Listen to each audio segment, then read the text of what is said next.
remember the nativity play? When old Brian was about 8 or 9, the school had given up on him. They said he was loop-de-loop and that was that. I agreed with them. But this headmaster, he was fascinated with our Brian. He kind of studied him, you know. And he said to me, he said, there's no malice in the child, no malice whatsoever. But it would appear that Brian has no concept of consequences. So what I think we have to do with Brian is give him more responsibility. So I've decided to give him the star part in the nativity play this year. Well, when our Brian got the part of Joseph he was made of, oh God love it, he thought they'd given him the part because he was great at acting. And I couldn't say anything, you know, because it was work and this psychology. Well, all the time he's rehearsing this nativity play, his behaviour is fantastic. I mean, the headmaster's made up with him, I'm made up with him, teachers made up with him, and of course he's made up with himself. He was up in his room practising every night. He's going, we are weary travellers on our way to Bethlehem, and my wife's having a baby, and we must rest at the inn for the night. Anyway, the day the play comes that I went down to school, I would start.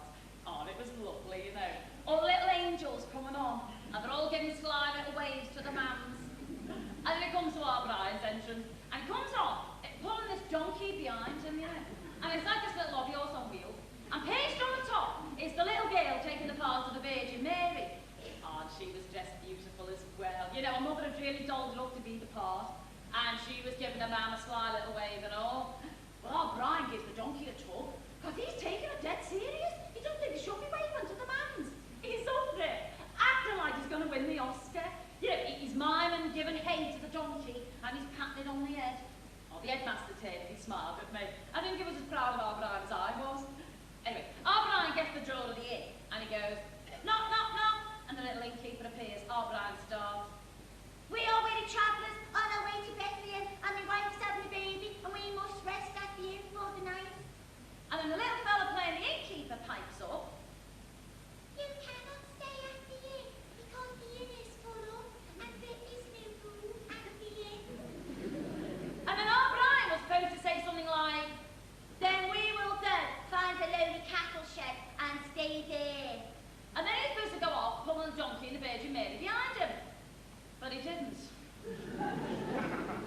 Now, I don't know if it was the Virgin Mary getting the part of Brian's nose, because she spent the whole of the scene waving to a man. Or when our Brian suddenly realised that the part of Joseph wasn't as big as it was cracked up to be. But whatever it was, instead of going off, he turns to the little innkeeper and he yells, full up! Full up! But we booked!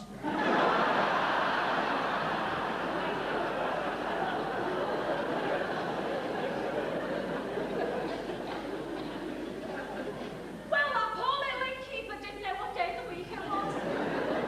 He's standing there looking all around the hall for someone to rescue him, and his bottom lip's beginning to tremble, and our Brian's going, full up! But I've got the wife outside waiting on the donkey, and she's expecting a baby any minute now, and there's snow everywhere in 6-foot drifts, and you're trying to tell me that you're full up.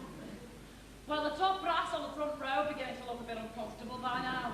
I'm turning to look at the headmaster, and our Brian is up there giving a perfect imitation of his father on a bad day. He's berating everything that dares move.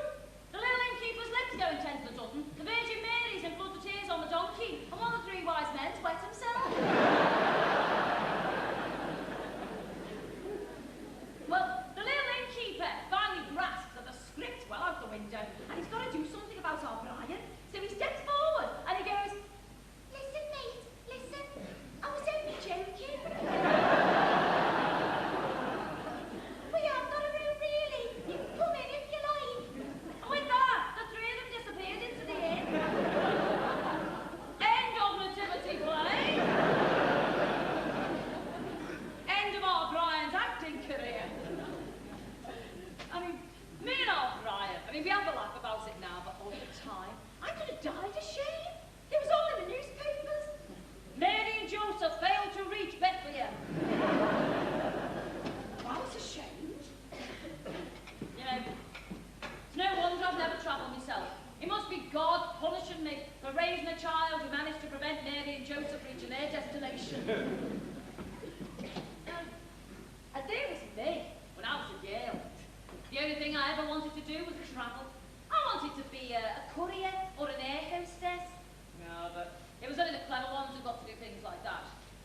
Do you know, on the bottom of my last report from school, the headmistress had written, I can confidently predict that Miss Valentine, oh, that was my maiden name, yeah. I can confidently predict that Miss Valentine will not go far in life. I feel that just as well, for given her marks in geography, she would surely get lost. She was a mare, that headmistress. She used to come into assembly, you know, and she'd set like a spot question. And anyone who got it right would get loads of house points. And it was nearly always Marjorie Majors. who got it right.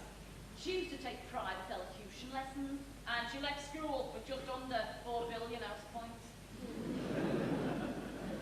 But one day, we were all standing there in assembly, and this headmistress appears and she goes, a question, a question. What was man's most important invention? Well, every hand and they all shot up, you know, me miss, I know, me miss. Well, for once, my hand was up there with the rest of them, because for once I knew the right answer. Well, of course, she takes one look at me and she goes, oh, put your hand down, Shirley. You won't know the right answer.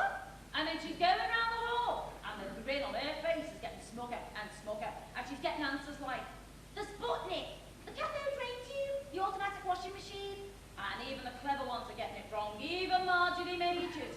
Well, I kept my hand up there in the air because I knew I had the right answer. Because I got it from me dad, and he got it from the Encyclopedia Britannica. Oh, God. Do you know, my dad was still going on about that Encyclopedia Britannica when he was on his deathbed. How can those kids of mine be so thick when I bought them the Encyclopedia Britannica?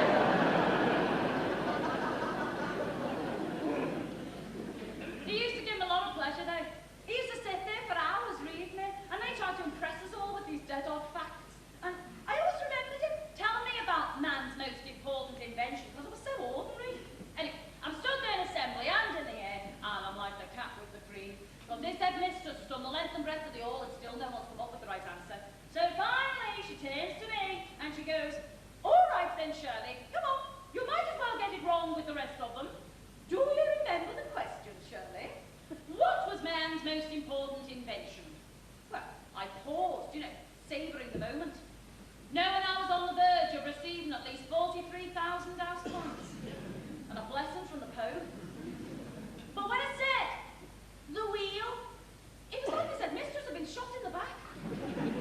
At first, I thought she had heard this squeaky little voice, so I said it again, louder. The wheel, miss. Man's most important invention was... Well, I never got to finish.